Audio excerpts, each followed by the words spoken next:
The next year, I met a beautiful young lady. Her name was Katie Warbonnet. I guess we were sort of meant for each other. And so we had 3 children. The first one, his name was William. Very good name. The second one was John. And the third one was Benjamin. She, of course, was baptized and had converted to Catholicism. So all of those, our 3 children, were of course baptized. I think their religion makes you do it. You gotta promise them that you'll raise the kids that way. It didn't stop me from being on my path. You see, we already knew about the Creator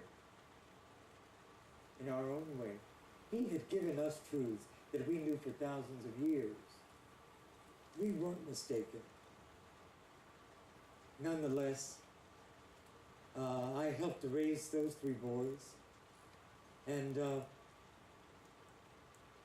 my wife ended up leaving me and going into the next life.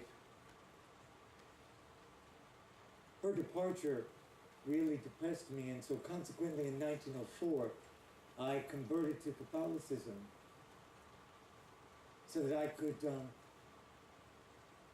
help my Lakota people. By that time, we were dependent for foodstuffs on missionaries.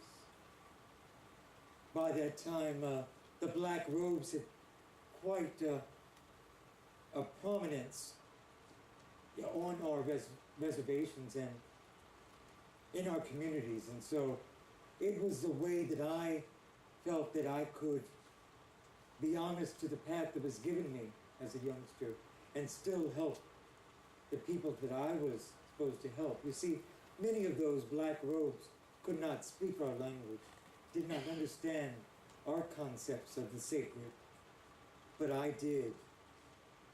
And I had learned all of the things from my wife that were necessary, and to be honest with you, there was very little contradiction in what the Creator had given to do 2 different groups of people. So she died in 1903, and I married, and I converted in 1904, and I felt lonely, and so I ended up marrying again. And I married a beautiful lady by the name of Anna Brins White. And with her I had 3 children as well. Lucy, Henry, and Nicholas Black Elk Jr. You see, in 1904, when I converted, they baptized me and they gave me the name of Nicholas. It's not necessarily the name that I preferred, but it is a name that I used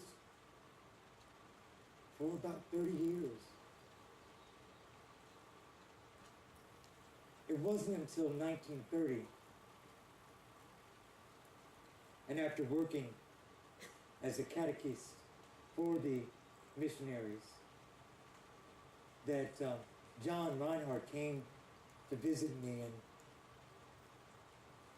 he was a nice fellow that needed a piece of the puzzle. Our story told to him. I knew that at that time it was the right time to tell my visions, which we normally don't tell. To tell him that story, not for me, but for others. See, I was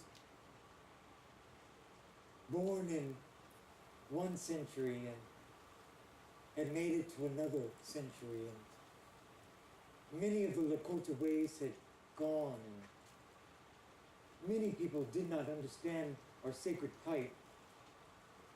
Many people didn't understand chalupa, our tobacco, our sacred tobacco. many people didn't understand are symbols, and the fact that we, for thousands of years, had been given wisdom on how to live and survive in harmony, in the cycle of life, not against the cycle of life, but in respect and honoring the divine that was given to us. And so I felt that it was important that I share this story with John, and he published a book. Many people didn't like that because it's not the Lakota way to tell your visions. But we were a new people. We were to be a new Lakota. We were to be a new Oglala. We were to be a new Yankton. That was our cycle.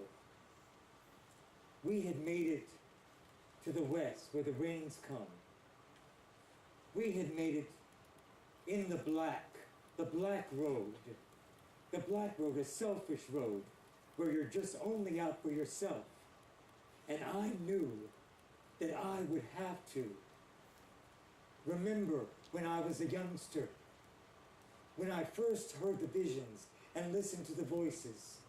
When I was 5, I knew that I had to share the vision that was given to me at age 9, when I had a near-death experience and I went to a very special place. I knew that it was time for me to share the fact that my father Black Elk and his father Black Elk and his father Black Elk had always been